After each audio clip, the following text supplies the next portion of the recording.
और सुकून देने वाला तजुर्बा भी बन गया। हमने लाहौर से अपना सफर शुरू किया। अल सुबह बिसाड़े पर पहुंचे तो सर दहवा चेहरे कूचो रही थी, सबके चेहरों पर खुशी की चमक थी। सफर तवीला था मगर हम सबके दिल में एक जज्बा था, गुलगत जाना है, कुदरत को करीब से महसूस करना है।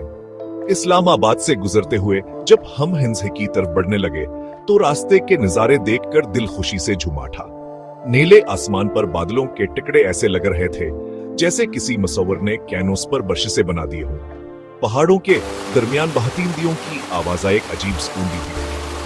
हर मोड़ पर कुदरत की एक ही झलक नजर आती थी। रास्ते में हमने नाराना और कागानन में थोड़ा क्याम किया। वहां के ठंडी हुआ, बहते झरने और सब्जे वादियों ने दिल मोह लिया। मगर जब हम गलगत पहुंचे तो एहसास हुआ का असल जन्नत तो यह है। गलगत शहरा एक खूबसूरत वादी में वाक़या है जहां हर समत पहाड़ों ने अपने दामन में कुदरत के खजाने छुपा रखे हैं। सबसे पहले हम दरियाए गलगत के किनारे गए। वहां बहते हुए पानी के ठंडे लहरें पत्थरों से टकराकर एक सरेली आवाज पैदा कर रही थी। हमने दरिया के किनारे बैठकर चाय पी। वो चाय शायद जिंदगी की सबसे मजेदार चाय था, क्योंकि उसके साथ कुदरत का सुकून भी शामिल था। अगले दिन हमने हंसा जाने का प्रोग्राम बनाया। हंसा का कलाह बलतत फोर्ट हमारे सफर का पहला मकाम था। जब हम कले की बुलंदी पर पहुंचे तो नीचे पूरी वादी हमारी नजरों के सामने थी। बर्फ पोश पहाड़, नीली झीलें और सब्ज दरख्त दिल को छू लेने वाला मंजर पेश कर रहे थे। वहां के मकामी लोग नहायत खुश अखलाक और मेहमान नवाज थे।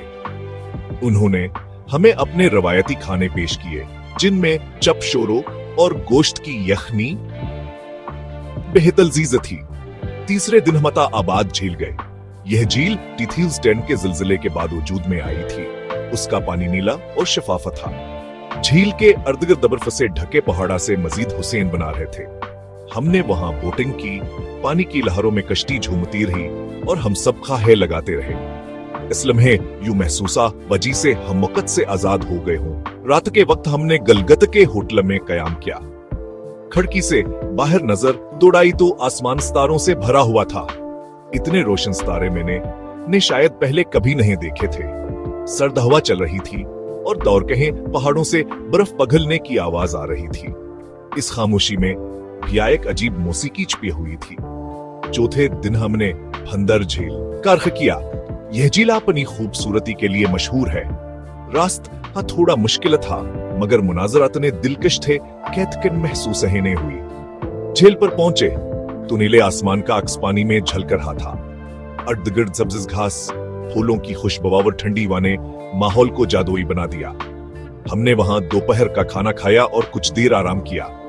इस सफर के दौरान मैंने महसूस किया कि गलगत के लोग बहुत मेहनती और सादा दिल हैं। इनके बोली में मोहब्बत और चेहरे पर मुस्कुराहट हमेशा रहती है। उनके बच्चे स्कूल जाते वक्त भी पहाड़ी रास्तों पर मुस्कुराते हुए चलते हैं। उनके घरों में सफाई और सादगी का खास ख्याल रखा जाता है। आखिरी दिन हमने बाजार का रुख किया। वहां हाथ से बने कालीन, लकड़ी के जीवरात और मकामी फलों की खुशबू से बाजार महक रहा था। हमने यादगार के तौर पर कुछ चीजें खरीदें। वापसी के वक्त दिल भारी था। बस जब वादी से नीचे तर रही थी तो मैं बार बार पीछे मुड़कर पहाड़ों को देखता रहा। ऐसा लग रहा था जैसे वो कह रहे हों, फिर आना, हमारा सुकून तुम्हारा मुंतजर रहेगा। ये सफर मेरे दिल में हमेशा जिंदा रहेगा।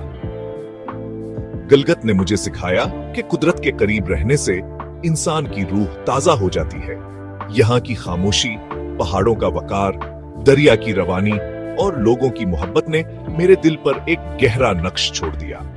अख्तिताम ये थी गलगत की सैर, एक ऐसा सफर जो सिर्फ आंखों को नहीं बल्कि दिल को भी खुश कर देता है। क्या आप चाहेंगे कि मैं इस कहानी के साथ गलगत के मनाजर पर मबनी एक तस्वीर या वीडियो आइडिया भी बना दूं?